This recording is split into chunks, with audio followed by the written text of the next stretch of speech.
Jamaah subuh yang dirahmati Allah Subhanahu wa taala,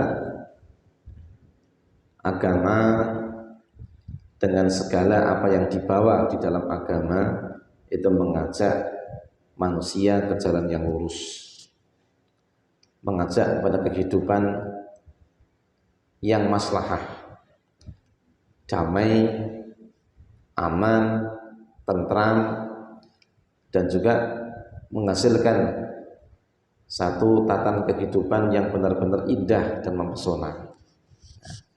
Inilah yang dibawa oleh agama. Namun agama tidak hanya mengajak pada situ, juga mengajak meninggalkan perkara-perkara yang dilarang. Meskipun itu menyenangkan menurut nafsu, menurut hawa nafsu. Terutama hawa nafsunya orang-orang yang memang mencintai kesenangan dunia. Sebenarnya orang-orang Arab khususnya, itu Bani, namanya adalah orang-orang Quraisy, juga termasuk Bani Hashim yang merupakan terah keturunan daripada Nabi Muhammad SAW. Itu tidak menolak tentang apa yang disampaikan oleh Islam. Tapi ketika kemudian mereka harus diajak meninggalkan apa yang selama ini mereka biasakan, itu menyembah berhala, kemudian berzina, minum-minuman keras dan sebagainya, bahkan pertikaian, maka banyak di antara mereka yang tidak mau menerima seruan Islam. Padahal ketika mereka ditanyakan, apakah barangkali siapakah yang menciptakan langit bumi, jawab Allah. Apakah mereka senang dengan sesuatu kehidupan yang lebih baik? Ya suka. Tapi ketika sudah menyinggung namanya kebiasaan dan tradisi, maka mereka menolak. Padahal Islam datang untuk membawa kepada yang lebih baik daripada apa yang jadi kesenangan mereka.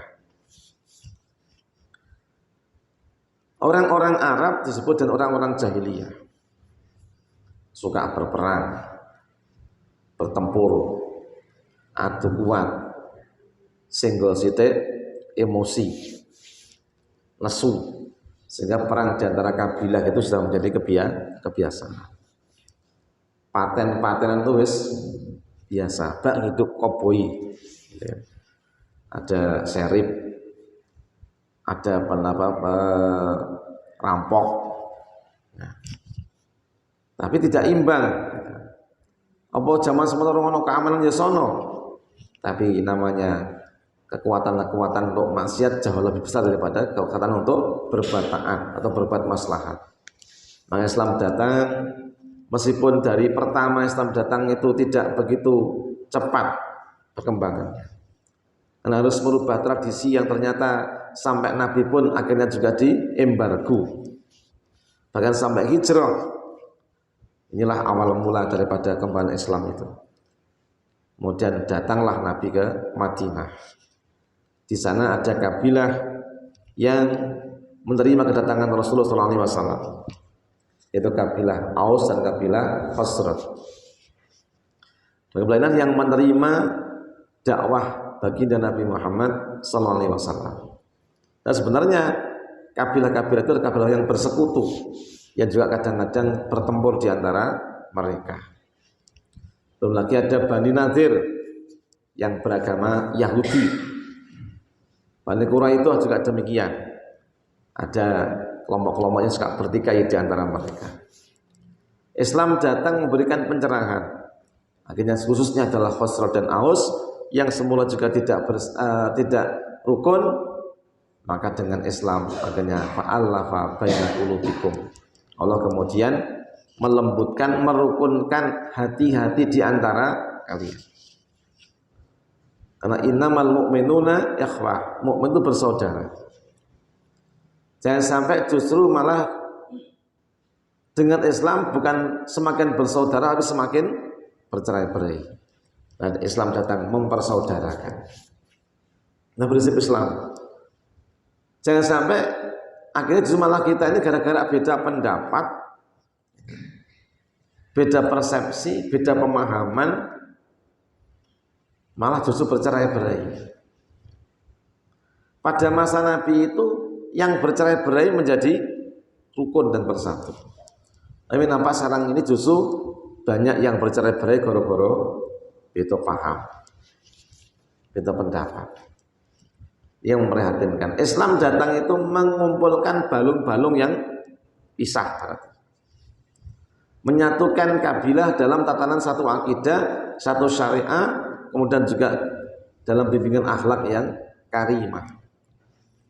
Tapi sekarang ini mulai muncul kelompok-kelompok, golongan-golongan gitu, yang cenderung antara kekompakan dan kebersamaannya itu lebih gitu, jarang dari lebih sering daripada ketidakkompakan dan ketidakbersamaannya lebih sering daripada kekompakannya.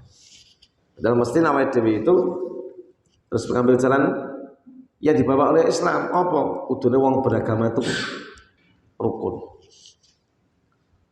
bersahabat. Ojo malah ada konflik persaudaraan. Dulur kalau dulur omongan goro-goro beda paham. Kita harus mencari kesamaannya. Kita sujud sama-sama menghadap kemana? Ke arah kiblat. Ramadan masih puasa, puasa. Zakat masih bayar, bayar. Sholat masih mengerjakan 5 waktu, iya. Masih bersahadat sudah, berarti saudaramu. Meskipun dalam segi-segi furu'iyah yang cabang-cabang ada perbedaannya. Itu kudune itu. Islam itu menyatukan, merukunkan. Bukan sebagaimana sekarang pun terjadi, gak rukun menggoro-goro perkara-perkara yang sembalang, masalah jenggot, masalah katok cingkrang, masalah sujude domo, itu sebenarnya bukan masalah itu. Karena kebodohan manusia menjadi masalah. Ahmad Dahlan pulang dari Saudi Arabia, dari Mekah, mendirikan namanya Perserikatan Muhammadiyah. 12 tahun berikutnya Syekh Hasyim Asy'ari mendirikan Nahdlatul Ulama. Untuk apa semua didirikan? Itu sebagai sarana dakwah untuk membina umat menjadi umat yang bersatu. Ahmad Dahlan dan Hasyim Asy'ari itu satu perguruan, rukun mereka, Nafil Musilah, bersahabat dengan baik. Nah, kenapa dibawa seperti itu?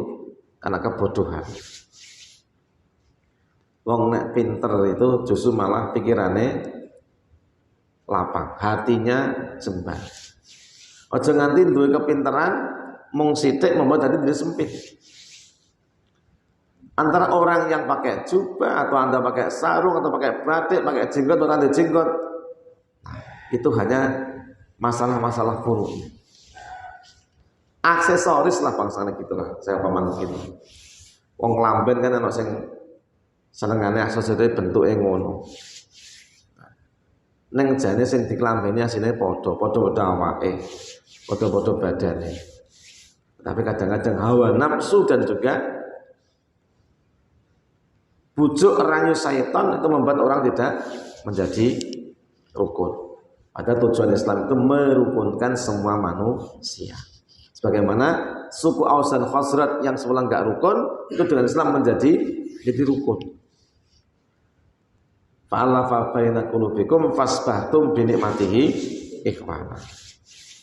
Maka Allah melunakkan antara jiwa di antara kalian dan menjadikan dengan agama itu kalian bersaudara. Sehingga innamal mu'minuna ikhwatun. Seorang-orang beriman itu bersaudara. Udune ngono kuwi.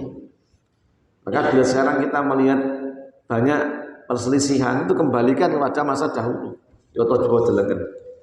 Kerusakan yang ada di tengah-tengah masyarakat jahiliyah itu lebih parah daripada sekarang. Tapi mereka bisa didamaikan. Kenapa kita tidak? Apa sebabnya? Wong biyen itu bermusuhan, bahkan bunuh-bunuhan, bisa didamaikan. Saya ngapa usah didamaikan? Karena kepentingan. Nah, karena kepentingan. Abu Lahab itu jane yang ngerti Islam itu benar. Abu Jahal ya ngerti. Nah, kepentingan yang menjadi Tuhan mereka, hanya banyak orang pun yang enggan ikut kebenaran karena lebih menyenangi kepentingan-kepentingan mereka, kepentingan ekonomi, kepentingan namanya kekuasaan, prestis, kepentingan-kepentingan lain. Semua orang masih punya kepentingan, tetapi jangan sampai kita mengorbankan sesuatu demi kepentingan kita, yang politik dan sebagainya. Ada istilah begini, dalam dunia politik itu meskipun sama-sama Islam, nah, itu tidak ada namanya pertemanan abadi. Yang ada adalah kepentingan abadi. Mestinya pertemanan itu abadi. Islam itu ngajak kita berteman dengan teman yang kita pilih itu terus sampai mati. Jangan karena ada sesuatu beda partai jadi musuhnya. Sudahlah, partai ibaratnya adalah pilihan kita dalam menentukan sikap. Selama tidak menyimpang, mereka juga kalau musyawarah tidak menyimpang, tidak jadi masalah. Itu betul-betul dijogo. Dengan jangan sampai kita kemudian semakin banyak mengerti agama, bukan semakin rukun, tapi semakin banyak konflik. Selain itu banyak konflik. Ada ISIS, ada kelompok jihadis, ada kelompok begini begitu. Ya kudunya mereka itu menyatu rukun. Tapi seringnya apa? Sakara PDW, dikandani wong liya ora gelem, gak iso ngrukuni wong liya. Ini kelompok-kelompok yang disini jangan-jangan mereka orang kafir yang ingin merusak daripada persatuan kaum muslimin. Ada penemuan-penemuan yang terjadi ISIS, gitu kan. Kemudian kelompok Bakar al-Baghdadi itu hanya orang-orang yang memang dibayar untuk membuat seperti itu. Sehingga Islam itu menjadi sesuatu yang menjadi momok bagi dunia lain. Ibaratnya saya wong itu nabok nyileh tangan. Wong FPI sudah dibubarkan. Tapi ada kelompok FPI yang kemudian mengadakan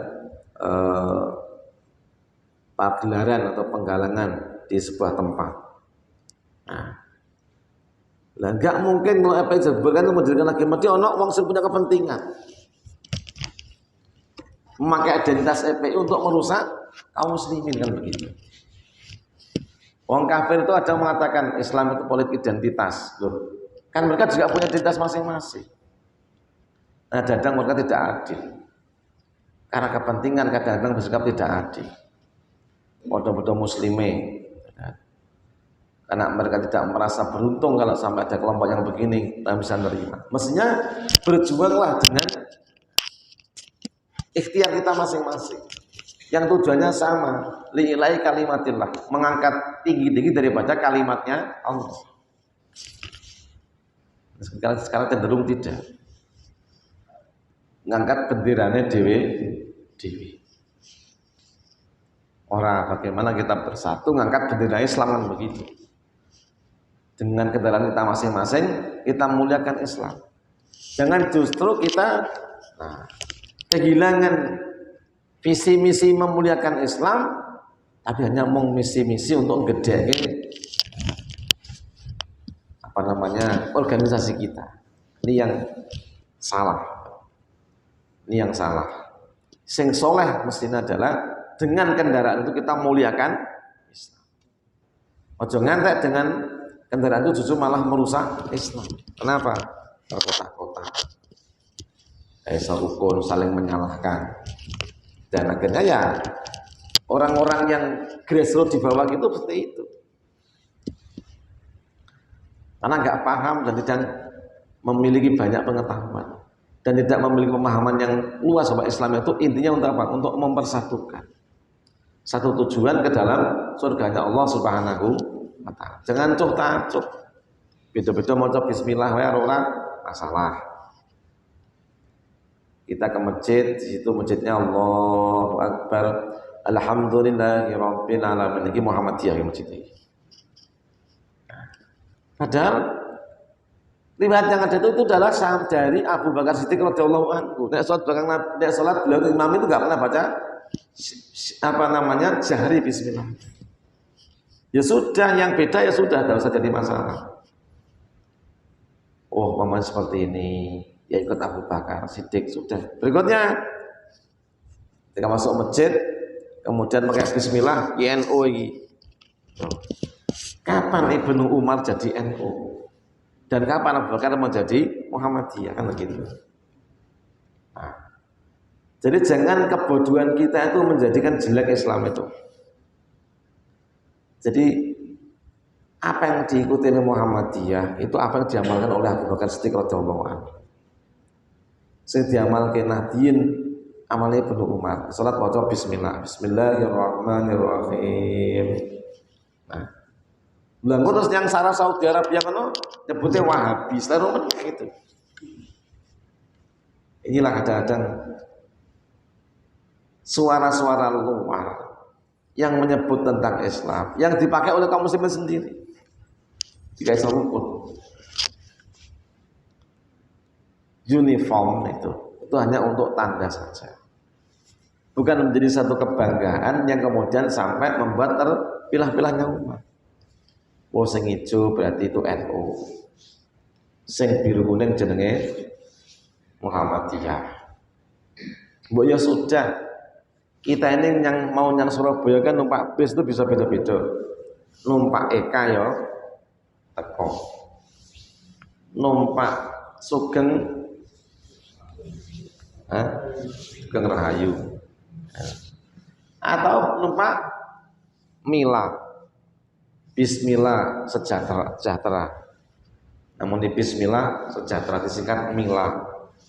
Atau barangkali numpak kendaraan dhewe ya monggo. Sing penting kita tujuan kita sama-sama menuju ridhonya Allah Subhanahu wa taala. Makanya Allah katakan waskuru nikmatallahi alaikum. Dan ingatlah nikmat Allah yang diberikan kepada kalian. Il kuntum a'da'an, kamu itu bermusuhan. Kemudian menjadi Islam itu menjadikan kamu satu. Dan ini merupakan satu tanda daripada ayat Allah. Nah, wong itu padha iman, kudune rukun. Tapi nek imane katone padha kok gak rukun, berarti ada masalah. Di mana masalahnya? Mereka kurang memahami daripada visi misi Islam, di mana dengan Islam itu, dengan iman itu menjadi bersaudara. Makanya intinya kon nyamang. Sungguh Khazraj dan Aus di masa dahulu itu mereka nggak kompak. Tapi ketika mereka menerima Islam, sedulur ngungguli sedulur. Dalam artian kita ini nggak punya saudara di sini. Kalau saya ini kan nggak punya saudara yang Solo itu. Kenapa? Karena saudaraku ada di Malang, Papua, Blitar. Karena saya ketemu orang-orang Muslim di sini saudara lebih banyak daripada keluarga. Nah, gini dulure oke, ngalah-ngalah ke, sekandungnya di. Nah, kadang-kadang utang dulur kandung malah dikei, utang dulur Islam malah dikei. Inilah namanya satu kenikmatan sebenarnya itu. Yang sebenarnya kan orang itu dengan kerabat, saudara itu sambung silaturahim. Dengan bukan kerabat, itu adalah sambung saudara keimanan, namanya ukhuwah. Ada ukhuwah, ada silaturahim. Hubungan sedulur, sanak kadang, waris itu jenenge adalah silaturahim. Kalau kalian jenengan sing dudu sadang, tu kadang dudulur apa jenenge ukhuwah. Persaudaraan dengan iman, agama. Itu jenenge ngono kuwi. Sehingga wong mukmin sing bener itu wong mukmin sing siji mesti nyambung silaturahim, kedua mesti menjaga namanya persaudaraan. Kita sebut dengan ikhwah. Wong-wong sing bersedulur. Aku sedulurmu, ya awakmu ya sedulurku. Gitu. Kita adalah bersahabat, kita adalah bersaudara dalam batasan-batasan. Nek sedulur rahim itu kelompok yang tidak boleh dinikahi diantaranya. Bina ukhuwah itu adalah yang boleh didekatkan. Kudune banyak menjadinya ikhwah menjadi saudara lebih daripada itu. Kenapa? Nabi Muhammad itu berukhuwah dengan Sayyidina Abu Bakar. Tak sampai itu, bahkan lebih dekat lagi, dinikahkanlah Aisyah dengan Rasulullah. Itu menjadi lebih dekat, mempersaudarakan. Umar bin Khattab punya anak namanya Siti Hafsah, dinikahkan dengan Nabi, sehingga menjadi lagi semakin erat bersaudara. Itu. Kemudian Ali dinikahkan dengan Siti Fatimah. Utsman dinikahkan dengan Ruqayyah dan Ummu Kulsum sekaligus. Dalam artian tidak semasa tidak, ketika satunya meninggal digantilah dengan saudaranya. Sehingga 5 sekawan ini Rasulullah, kemudian Abu Bakar, kemudian Umar, Utsman dan Ali, itu kelompok yang gak dipisahkan. Semula konco, semula cuman teman lah. Setelah Islam datang mereka menjadi saudara. Dan lebih daripada itu. Kenapa? Karena otomatis seandainya Aisyah itu punya anak, Abu Bakar itu menjadi baik putranya Aisyah. Kemudian dari Umar bin Khattab yang menikahkan Hafsah dengan Rasulullah meskipun tidak punya putra, tapi apa? Paling tidak adalah merupakan saudara. Makanya itu awal Islam itu nyedani perseduluran sampai nesa golek bojo itu sing wong dekat-dekat, golek mantu itu sing cedak-cedak, ben tambah raket. Saiki kandhane pecah iki ora mudhek. Lele golek bojo yo aja sing ra kenal kamu, nesa sing bapake kamu kenal. Dijodohke. Itu lho begitu. Terus saya dijodohne ora gelem. Golek karepe dhewe, model Koreanan, model Taiwanan, modelnya gitu-gitu serang itu. Orang tak benar menginginkan, nah saya golek bojo itu sing beriman, ya ora tuh, soalnya dia bisa merekatkan. Bahkan persahabatan jadi abadi, gitu kan. Sehingga Bakar dengan Rasulullah itu kan semua cedake. Semua sahabat jadi maratuwa. Dan bahkan jadi mantu gitu. Enggak peduli umur. Aisyah umur 9 tahun dinikahan Nabi umur 53 tahun kayak gitu. Kenapa? Urusan mati urusannya bisa gini susah, nyatoke wong ngono susah. Kenapa? Yang dicari itu hawa nafsu kesenangannya, bukan bagaimana memperdagangkan persaudaraan sehingga memperkuat daripada akar-akar keislaman. Tadi pasane kita di anak wedok, turun di anak lanang itu kan ada gengsi-gengsi itu. Wong tuane mungkin karepe gelem, anake mau. Anake gelem, wong tuane mau. Tonggo-tonggonya berharap, yang diharap orang belum. Inilah yang kadang-kadang kita tidak memiliki satu semangat misi membangun persaudaraan dalam Islam itu sama seperti itu. Iya sahabat itu benar dari sahabat tok, neng kaya Nabi dan Abu Bakar tidak ada mantu si maratuwane. Orang mungkin pisah, kenapa? Karena memang ada hubungan lebih dekat lagi. Itu Islam mengajarkan. Sehingga Islam itu membuat kehidupan menjadi damai, aman, tentram, dan sentosa. Nah, sekarang nilai-nilainya berkurang. Apa sebabnya? Kurang pemahaman. Sehingga mau ngaji itu rada tenanan. Sing ngaji Quran jelimet ngene iki wis angel. Masa mas 10 tahun mau entuk 3 juz setengah, 2 juz setengah, ya ora masalah. Hidup ini kan bukan untuk mencari rampung, tapi mencari pemahaman. Orang yang ora paham-paham kadang-kadang. Ada yang ngaji-ngajine tulan ada metu lalen. Ya ora.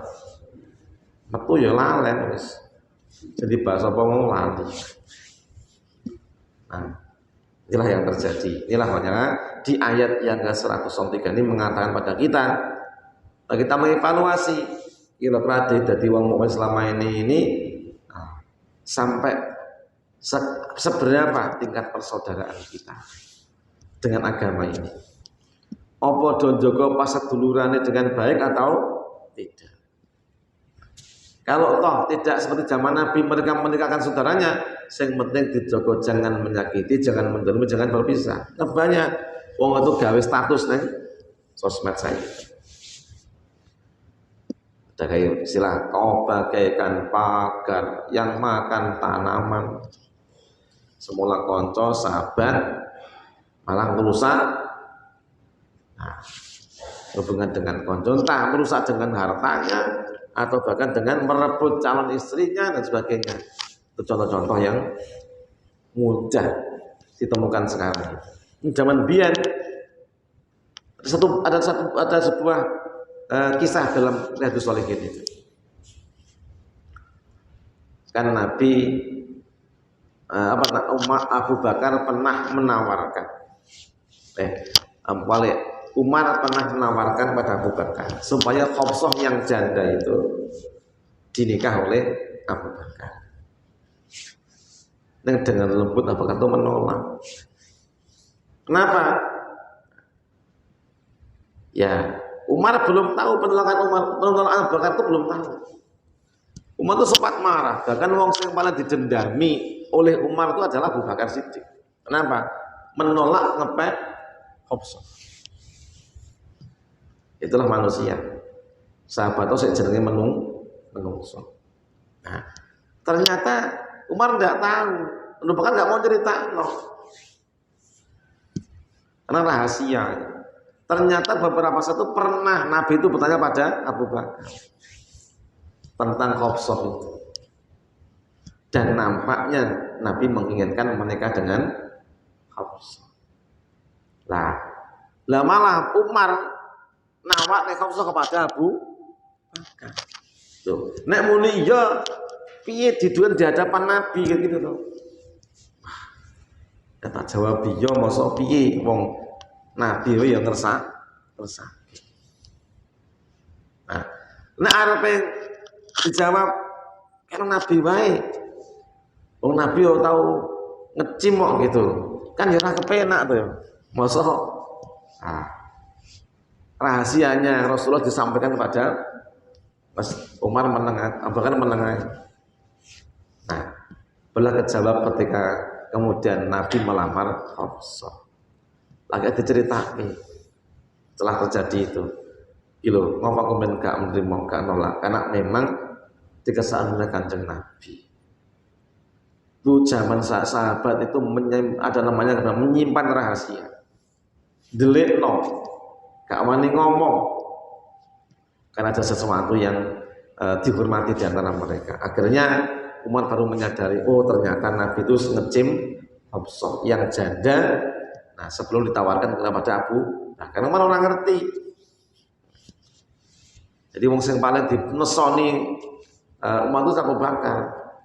Tapi setelah dia tahu ternyata itu kejadiannya, kemudian menjadi redam kembali. Menjadi namanya rukun kembali. Orang bermusuhan ajek tekan dino kiamat. Itulah contoh-contoh bagaimana kehidupan yang dibangun oleh agama. Maka kudunya wong beragama itu tambah akrab, tambah kompak, tambah semangat, bersaudara sampai kembali kepada Allah Subhanahu wa taala. Dan ini menjadi satu petunjuk sebagai kita ambil petunjuk itu. Karena mengatakan la'allakum tahtadun. Agar kamu dapat petunjuk. Itulah kehidupan beragama yang benar, yang baik. Bukan justru malah banyak konflik pertikaian, tapi harusnya menjadikan pertikaian itu hilang dan menjadi bersaudara. Demikian, semoga bermanfaat. Subhanakallahumma bihamdika asyhadu an la ilaha illa anta astaghfiruka wa atubu ilaik. Assalamualaikum warahmatullahi wabarakatuh.